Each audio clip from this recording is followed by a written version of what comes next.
हाँ, तो मेरे प्रिय विद्यार्थी, हम आपको पिछले वीडियो में त्रिभुज के सारे फार्मूले जो होते हैं, समकोण त्रिभुज, समबाहु त्रिभुज, समद्विबाहु त्रिभुज, विषमबाहु त्रिभुज, सभी त्रिभुज के सभी फार्मूले को मैं आपको बता चुका हूँ। मैं उसी त्रिभुज से संबंधित कुछ क्वेश्चन, जैसे कि त्रिभुज के क्षेत्रफल से संबंधित कुछ क्वेश्चन आपके सामने लेकर आया हूँ। आज मैं उसके बारे में डिस्कस आपको बताऊंगा कि त्रिभुज के क्षेत्रफल कैसे निकाले जाते हैं। मैं फार्मूला जो है, बेसिक चीज़ें जो है मैं आपको बता चुका हूँ। मैं आपके सामने उसके क्वेश्चन लेके आया हूँ, यानी क्वेश्चन किस तरह से आते हैं एग्जाम में, मैं वो आपको सामने लिखने जा रहा हूँ। मैं जैसे कि फर्स्ट क्वेश्चन मैं आपके सामने लिख देता हूँ, जैसे कि यानी मैंने आपके सामने एक क्वेश्चन लिख दिया है कि समकोण त्रिभुज का आधार और लंब क्रमशः 12 सेंटीमीटर और 5 सेंटीमीटर है, तो त्रिभुज का क्षेत्रफल क्या होगा।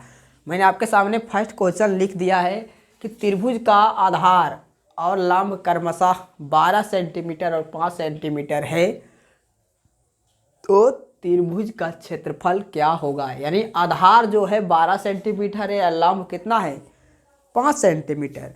यानी हमको b बराबर आधार को, आधार यानी दिया हुआ है क्या, आधार। यहाँ हम लिखेंगे इस तरह से कि दिया है क्या, दिया है, गिवन दैट, दिया है कि आधार b बराबर दिया है 12 सेंटीमीटर और लंब क्या, लंब p इजकल टू बराबर दिया है 5 सेंटीमीटर। ये ब्रैकेट में लिख लेंगे। उसके बाद हम जानते हैं कि चूंकि त्रिभुज का क्षेत्रफल बराबर क्या, समकोण त्रिभुज का क्षेत्रफल क्या, समकोण त्रिभुज का क्षेत्रफल लिखेंगे, समकोण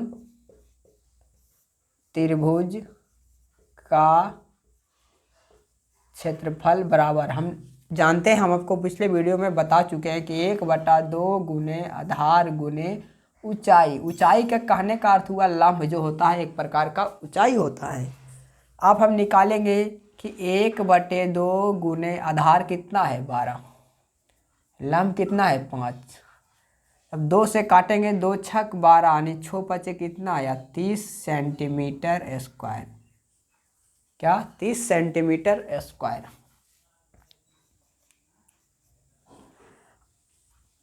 इस तरह से आप क्षेत्रफल अगर पूछा गया था निकला 3 सेंटीमीटर, लेकिन आपसे पूछा जाता है कि उसका कर्ण क्या होगा। ऐसे क्वेश्चन में क्षेत्रफल पूछा गया, लेकिन आपसे अगर ये पूछता कि कर्ण क्या होगा, क्या कर्ण बराबर हुआ, तो कर्ण बराबर हम आपको पढ़ाए थे कि h स्क्वायर जो होता है कर्ण होता है, कर्ण स्क्वायर बराबर पढ़ाए थे कि लंब स्क्वायर प्लस आधार स्क्वायर। ये फार्मूला मैं आपको बता चुका हूँ पहले से। अब इसी को हम बताए थे कि h बराबर, अगर h यानी कर्ण को निकालना है तो होता है p square plus b square root under में, यानी यही h का मान, कर्ण का मान पूछा गया है। दूसरा क्वेश्चन इस प्रकार से भी पूछा जा सकता कि कर्ण क्या होगा, तो हम लिखते हैं h बराबर रूट अंडर लंब स्क्वायर, लंब कितना है 12 का स्क्वायर प्लस 5 का स्क्वायर, 12 का स्क्वायर 144, 5 का स्क्वायर 25 बराबर 4 5 9, 4 और 2 6 1। हम लिखते हैं 169 जो होता है 13 का वर्गमूल, यानी लिखेंगे क्या, 13 गुना 13। जब 2 को रूट में 13 है, रूट के बाहर आएगा तो क्या, 1 13, यानी एच का मान जो हो गया, कर्ण का मान कितना आया 13। आप यहाँ तक पहले लिख लें, उसके बाद मैं आपको दूसरा क्वेश्चन भी आपको सामने लिखूंगा, फिर आप दूसरा क्वेश्चन भी बना सकते हैं। एक पहला आप पहले इतना छाप लें। आपके सामने मैंने दूसरा क्वेश्चन लिख दिया है कि एक समकोण त्रिभुज का आधार 24 मीटर तथा विकर्ण 25 मीटर है, तो इसका क्षेत्रफल तथा परिमाप दोनों ज्ञात करें। यानी एक समकोण त्रिभुज का आधार 24 मीटर दिया हुआ है तथा परिमाप 25 मीटर दिया हुआ है, तो इसका क्षेत्रफल और परिमाप दोनों ज्ञात करें। लेकिन यहाँ जो है एक भुजा आधार दिया हुआ है, यानी b बराबर दिया हुआ है आधार कितना 24 मीटर, और एच का मान दिया हुआ है कितना 25 मीटर। लेकिन हमको क्षेत्रफल निकालने के लिए या तो परिमाप निकालने के लिए क्षेत्रफल निकालने के आधार और ऊंचाई चाहिए थे। हाँ ऊंचाई नहीं बल्कि ये तिरछी ऊंचाई कर्ण दिया हुआ है, विकर्ण। विकर्ण का कर्ण, विकर्ण या कर्ण एक ही चीज़ को कहा जाता है। जैसे कि ये कोई समकोण त्रिभुज है, ये हो गया कर्ण या तो विकर्ण, इसी को बोलते हैं कर्ण या विकर्ण। ये दिया हुआ है एच, ये तिरछी ऊंचाई दिया हुआ है कितना 25 और आधार दिया हुआ है 24। हमको पी निकालना है यानी लंब, ये भुजा निकालनी है तो ही तो क्षेत्रफल हम निकालेंगे, क्योंकि 1/2 गुने आधार गुने ऊंचाई होता है। ये सब बेसिक चीज़ें आपको पता होना चाहिए कि हमके क्या दिया गया है और क्या निकालना है और किससे हमारा आंसर आएगा, ये सब आपको समझना होगा। तो यहाँ पर जो है एच का मान दिया हुआ है, पी का मान दिया हुआ है, हमको पी का मान नहीं दिया हुआ है, हमको पहले पी निकालना है तो ही हम परिमाप और क्षेत्रफल निकाल सकते हैं। पहले हम पी निकालेंगे। तो सूत्र होता है कि एच स्क्वायर बराबर होता है P square plus B square. हमको पी निकालना है तो हम लिखेंगे इसको पी स्क्वायर बराबर, बी स्क्वायर को इस साइड भेजेंगे और सोरिया के लिख देंगे, लिखेंगे S square minus B square. अब जो है पी का जो मान जो मैंने आपको फार्मूला निकाल करके भी बताया था, होता है क्या H square minus B square. आप इसके जगह पर रख देंगे। एच का मान कितना है 25, 25 का स्क्वायर लिखेंगे 25 का स्क्वायर माइनस बी कितना है 24, 24 का स्क्वायर। अब जब 25 का स्क्वायर लिखेंगे तो आएगा कितना, 25 का स्क्वायर होता है 625 और 24 का स्क्वायर होता है 4 चौका 16 का 6। अब 24 का स्क्वायर का मतलब हुआ कि 24 गुना 24, 25 का स्क्वायर का मतलब हुआ 25 गुना 25, यानी 25 गुना 25 मैंने यहाँ 625 लिखा है। और उसी 24 गुना 24 जब करेंगे तो आप गुना कर लेंगे, हम लिखेंगे 4 चौका 16 के 6, बाकी 1 4 दूना 8 दूना 16, 1 17 के 6, 17 के 7, बाकी 1 2 दूना 4 और 1 यानी 576 होता है। कितना 576 होता है 24 का स्क्वायर यानी वर्ग। आप जब अब इसको घटाएंगे तो कितना आएगा 4 5 यानी 9 और 4 49, कितना 49। यानी जो है मेरा पी का मान या 7 का वर्गमूल कितना आएगा 49 का वर्गमूल कितना आएगा, मैं यहाँ लिख देता हूँ कि P का मान जो है P बराबर आया कितना 7, P का मान 7, क्योंकि 49 का वर्गमूल जो होता है 7 के बराबर होता है। क्योंकि 49 को लिख सकते हैं इस तरह से भी कि P बराबर लिखेंगे √7 गुने 7, यानी P बराबर कितना 7, P बराबर 7। अब मेरा जो है आधार और लंब दोनों आ गया। देखिए अब आप क्षेत्रफल और परिमाप कोई भी निकाल सकते हैं। अब आपसे पहले पूछे कि परिमाप क्या, मैं इधर आपको मिटा देता हूँ, आप इसे लिख लेंगे साइड में कहीं, क्योंकि जगह नहीं है, मैं इसे बिना मिटाए मैं नहीं बता सकता। मैं इसे मिटा रहा हूँ। आप लिखेंगे यहाँ क्या, पहले क्या पूछा है क्षेत्रफल, लिखेंगे समकोण त्रिभुज का समकोण त्रिभुज इस तरह से बनता है। मैंने समकोण त्रिभुज शॉर्टकट में लिख लिया। समकोण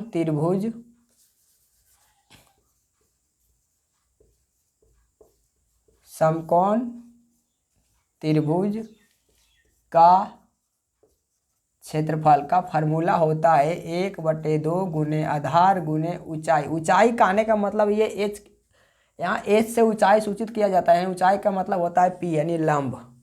तो 1/2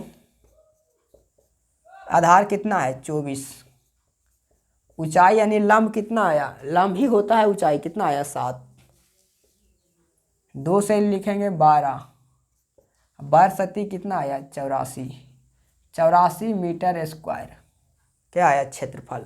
यहाँ भुजा मीटर में दिया हुआ है तो मीटर में क्षेत्रफल लिखेंगे, सेंटीमीटर में दिया होता तो सेंटीमीटर स्क्वायर लिखते।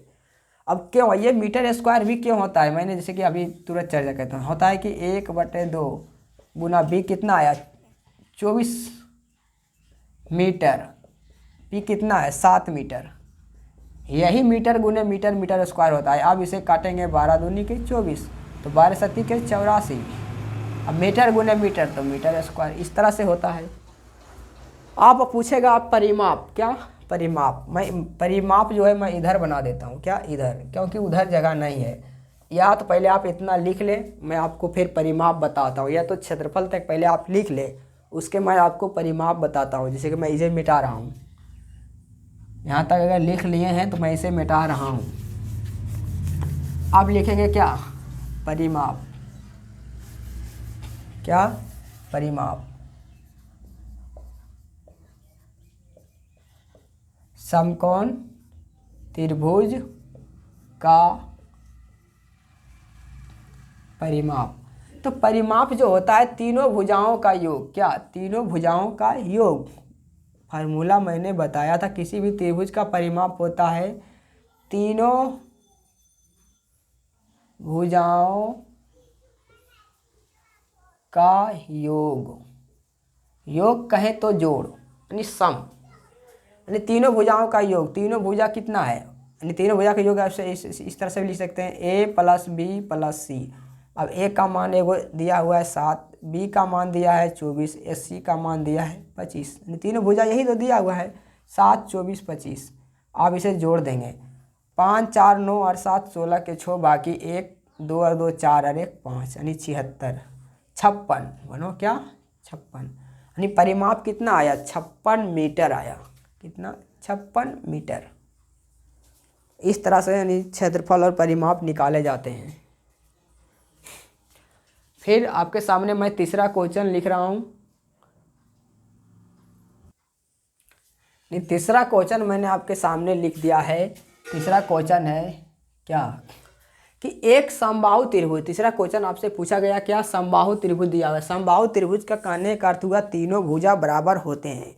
उसमें दिया हुआ है क्या, एक समबाहु त्रिभुज की एक भुजा 8 सेंटीमीटर दिया हुआ है, तो इसका ऊंचाई और क्षेत्रफल दोनों ज्ञात करें। यानी एक समबाहु त्रिभुज का जो है भुजा दिया गया है कितना, 8 सेंटीमीटर। एक समबाहु त्रिभुज की एक भुजा 8 सेंटीमीटर है, तो इसका ऊंचाई और क्षेत्रफल दोनों ज्ञात करना है। यानी ऊंचाई भी ज्ञात करना है और क्षेत्रफल भी ज्ञात करना है। तो हमें दिया गया है क्या, कि ए बराबर, यानी भुजा ए बराबर क्या, भुजा ए बराबर कितना, 8 सेंटीमीटर।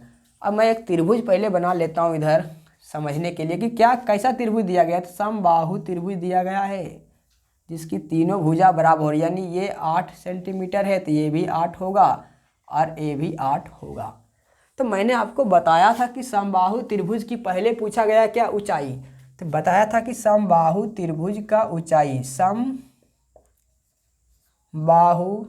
त्रिभुज का ऊंचाई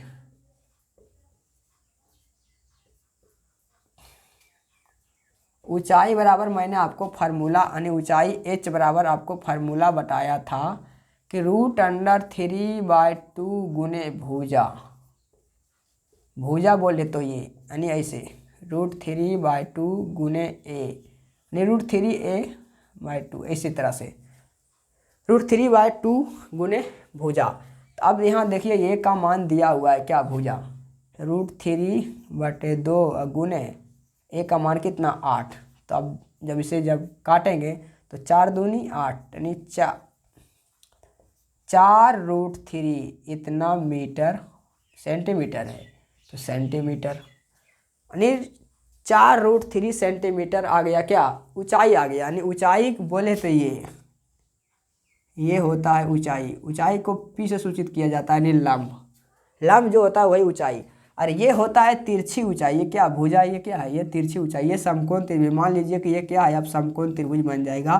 तो ये हो गया ऊंचाई और ये होगी होता है तिरछी ऊंचाई। ठीक। और आप दूसरा नंबर में पहले आप यहाँ तक लिख लें। उसके बाद पूछा गया है क्या, क्षेत्रफल, क्या, समबाहु त्रिभुज का क्षेत्रफल। पहले आप यहाँ लिख लें, उसके बाद मैं इसे मिटाकर फिर क्षेत्रफल बताता हूँ। यहाँ पहले आप लिख लें, हाँ मैं इसे पहले मिटा देता हूँ, उसके बाद आपको क्षेत्रफल बताता हूँ कि क्षेत्रफल कैसे निकाल देते हैं। आप लिखेंगे फिर कि समबाहु त्रिभुज का क्षेत्रफल बराबर होता है, मैंने आपको फार्मूला पहले से बता रखा हूँ, √3/4 गुने भुजा स्क्वायर। अब ये होता है √3/4 गुने भुजा स्क्वायर। अब √3 आ गया तो √3/4 गुने भुजा स्क्वायर। तो भुजा का मान दिया हुआ है कितना, 8, तो 8 गुने 8। आप इसे जो कटेगा काट देंगे, 4 दूनी के 8, 8 दूना 16 और √3, यानी मेरा आंसर कितना आया, समबाहु त्रिभुज का क्षेत्रफल कितना आया, 16√3, 16√3। अब अगला क्वेश्चन मैं आपके सामने भी लिख देता हूँ, पहले आप इतना छाप ले, मैं नेक्स्ट क्वेश्चन आपके सामने लिख देता हूँ।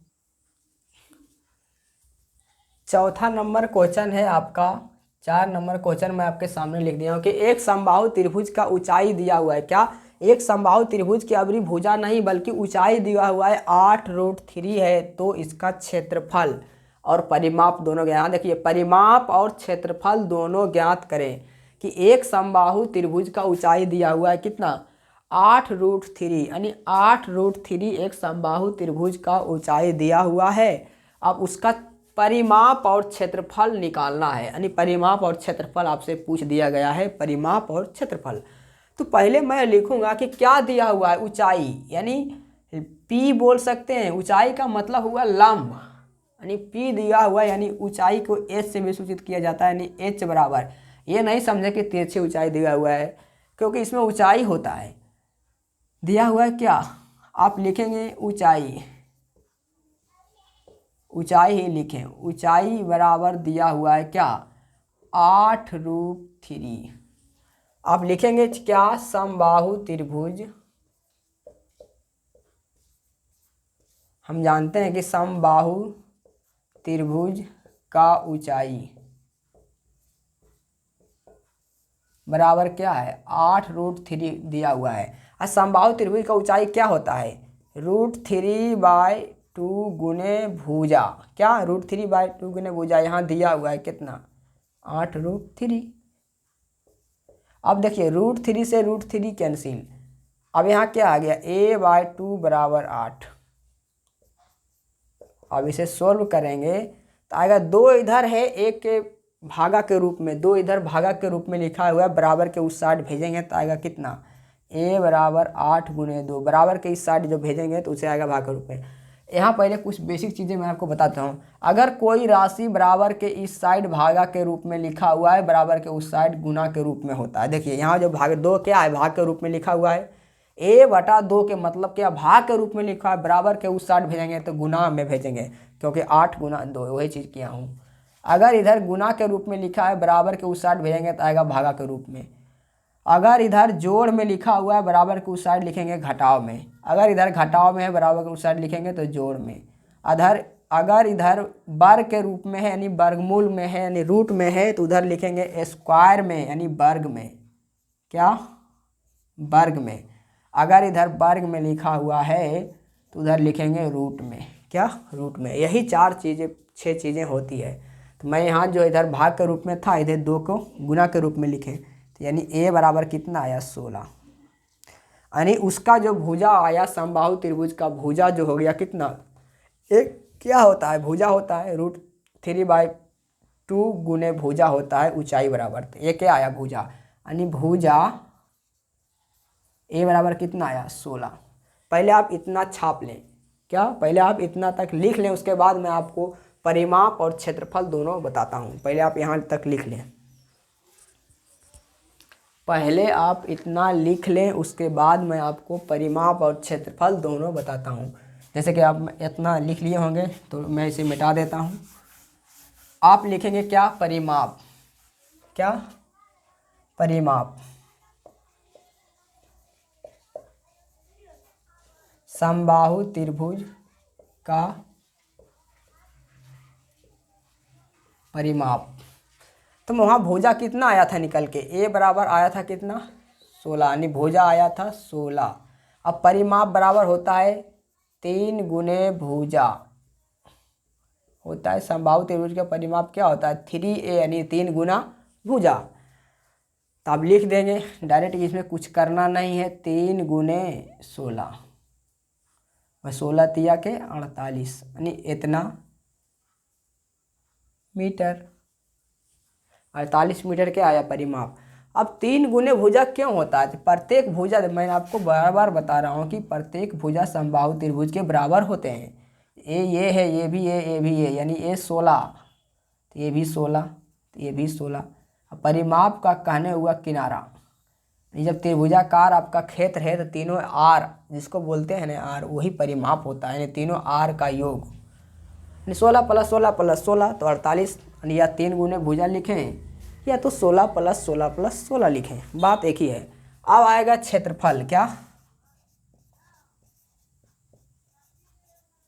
समबाहु त्रिभुज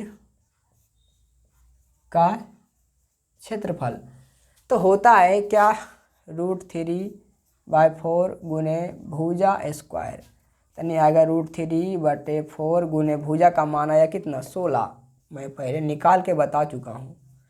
अब 4 से काटेंगे, 4 चौका 16, तब लिखेंगे क्या, यहाँ लिख देंगे 16 चौका 64 √3, यानी यह आ गया क्या क्षेत्रफल, यहाँ लिखेंगे मीटर स्क्वायर। क्या समबाहु त्रिभुज का क्षेत्रफल क्या आ गया 64 √3 मीटर स्क्वायर, ये आ गया समबाहु त्रिभुज का क्षेत्रफल।